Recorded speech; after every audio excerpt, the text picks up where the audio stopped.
Hello and welcome to Booking Through Life. I'm Mary, and today I'm going to share with you my Jane Austen July TBR. Are you excited for Jane Austen July? It's my favorite time of the year in booktube land, and in fact it's how I first came to know booktube was through Jane Austen July and Katie from Books and Things and Marissa at Blatantly Bookish were my first two booktubers I had subscribed to. And I always kind of daydreamed about partaking as a booktuber in Jane Austen July. And I didn't quite, last year I wasn't quite ready. I didn't quite have my stuff together to film for Jane Austen July, so I'm excited. This is my first year as a booktuber, and this is my first video of my TBR for Jane Austen July. So here we go. So I just mentioned two of the hosts, Katie at Books and Things and Marissa at Blatantly Bookish. There's also Claudia at Spinster's Library. And thank you to those wonderful hosts for hosting this great readathon. And there are 6 challenges, and I'm going to say the challenge, and then I'll tell you what I'm doing for each one of the challenges. And I've kind of got a stack here. So it's probably more of a pile of possibilities than a TBR. So the first prompt is read one of Jane Austen's 6 main books. Now the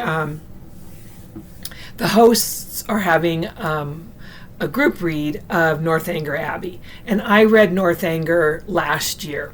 So what I'm planning to do for Northanger Abbey is I only have one of the comics, and it's number 4 out of 5, but Marvel put together comics of each of the 6 Jane Austen novels. And so since I only have this one, I checked out at the library, I checked out the whole bind-up, and hopefully I will someday buy the whole bind-up of that. So I'm going to peruse through that, but I don't think that's going to take very long. So the book that I'm actually focusing on is Sense and Sensibility, this one that's illustrated by Marjolaine Baston. And last year I read her Pride and Prejudice book, and just reading her version of this with all of the beautiful illustrations. I think my light's too bright. All of the beautiful illustrations that she has throughout the books, and then all of the little inserts she has. Here is some poems. You probably can't see it, but it's very beautiful. Yeah, she has like 6 or 7 little things to. Oh, here's the world of Sense and Sensibility, and it looks like it's kind of a little. It's got a sticker on it, which the sticker is like very sticky. I don't want it to ruin it. There we go. So, it's a family tree kind of a thing, and it's got those same really beautiful flowers on it. Yeah, you can kind of see it there. Anyway, that's part of it. I'm not going to open it all the way. So I'm really excited about that. This may win for most beautiful book of the year for my best ofs. Anyway, so I'm really excited about reading Sense and Sensibility. It's probably my least favorite Jane Austen novel, but I think a couple of years ago, Katie reread this from Books and Things and said somebody had said to her, or somehow she thought, to focus on the book as a book about 2 sisters instead of a romance or a love story, and that made her appreciate the story even more. So that's what I'm going to do. I'm going to focus on the story of the sisters. So let me know, what do you think about Sense and Sensibility? Where does it rank in her 6 her 6 full-length novels. So, number 2, the second prompt, is to read one of her lesser-known works. And they are doing a group read for that as well. And there's a whole list of her little short stories that they're going to read, and in what order, and where you can find them, I think, on the internet, where you can find them for free. I have this Catherine and Other Writings bind up from Oxford World's Classics, and I read some of these last year, and so I've got a little library card, and it's stamped when I started reading it. And so I'll just continue on and read these, and I may or may not read along with the group read. We'll just see how it lines up with what I've read and what I haven't read. Prompt number 3 is to read a nonfiction about Jane Austen or her time.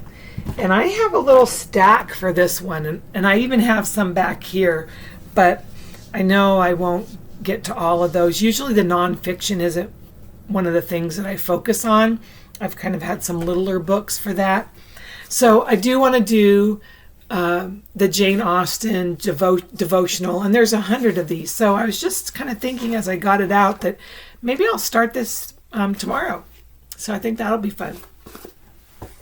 I also, from my Jane Austen book haul, both of those are from that, I'd gotten this little book, the Jane Austen Handbook, and it's a sensible yet elegant guide to her world by Margaret C. Sullivan.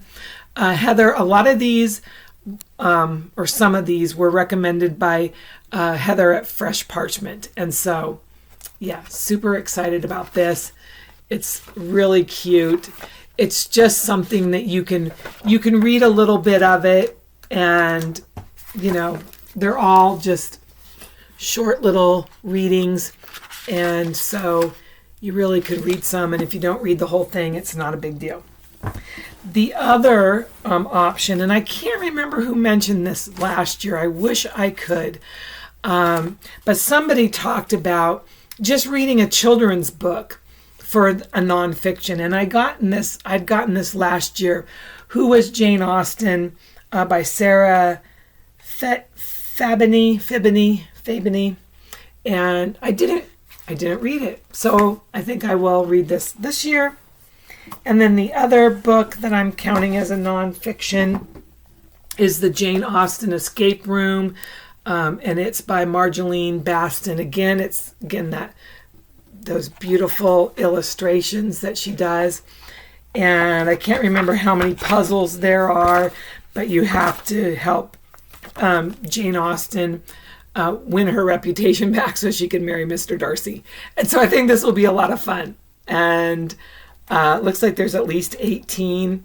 So if I do, one every day or so, I can help poor Elizabeth out. Yeah, so I think that'll be a lot of fun. And I got that in my Jane Austen book haul.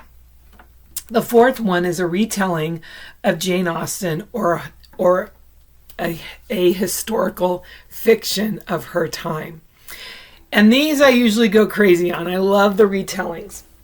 So I have several, and I will read as many as I can. If I can even read more, I will. I'm already started on one, and I'll do a little floating book. It's on my Kindle, and it's The Year in Between. Ooh, who wrote that? Come on, Kindle. I'll put the author down here too. And that was, I'm reading it for the Janeaustenjuly. It's a book that was on Janelle's Amazon wish list. So I was assuming that she hadn't read it and that she'd wanted to read it. So I'm reading it in honor of her. I had mentioned that, or I had a post on Instagram, and Kate Howe saw it and asked me to join her group that's reading it as well. So, and I think we're reading about 7 chapters a week. So I'm not just going to read that in the week of Janelle's Readathon. I have 2 other books that I'm reading as well. So I will spread that one out. And I will participate in Jane Austen July in honor of Janelle. So that's what I'll do with that. And so I'm reading that. Again, Heather at Fresh Parchment recommended. Oh, I just bent a book cover. I don't know where my phone is, but she recommended, I think it's called An Appointment in Bath. Again, I'll have the book, the floating book cover right here, and you can check. I'll have a link down in my description box if you want to check that out. She has a video that reviews the book and tells about it. It sounded really fascinating, and yeah, so I'd like to read that for Jane Austen July.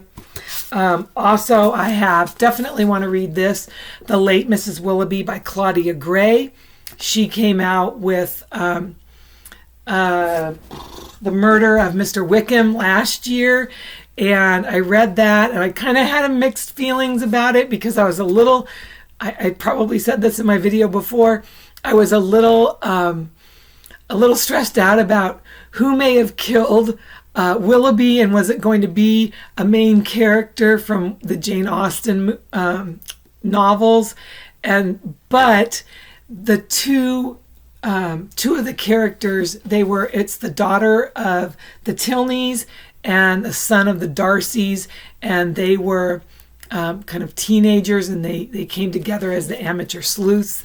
And this is the little title here is Mr. Darcy and Miss Tilney Mystery. So they're paired up again, and I really liked their love story. So I'm excited to see their relationship develop and what happens. So this is a definite. The other one came from my my book haul, and that's The Particular Charm of Miss Austen by Ada Bright and Cass Grafton. And this is a time-traveling Jane Austen gets stuck in modern-day Bath. Only Rose Wallace can save her. So I thought that one sounded fun. And then I've had this on my my retelling shelf for a year at least, maybe 2. And that's The Clergyman's Wife by Molly Green. And that's about Charlotte Collins. And so hopefully I'll get to all of them, but that's that's a lot of books. And then for the next prompt, there's even one more book. It's to read a book by a contemporary of Jane Austen. And I really would like to read The Mysteries of Udolpho. That's one of the books that really affected Catherine Morland in Northanger Abbey. And so I thought that might be fun. Or this one's been on my radar, Katie at Books and Things read it a few years ago, and that was A Woman of Color by Anonymous. And so I don't have one of those books yet. So I'll put a floating book cover here, probably of The Mysteries of Udolpho. And then the next ones are the Watch. 6 and 7 are the Watch prompts. So there's Watch, a direct screen adaptation, and I don't have a movie up here because again, this is another area where I just do as much as I can. And I know I'm already planning on watching all of I think there's 17 total adaptations of movie adaptations.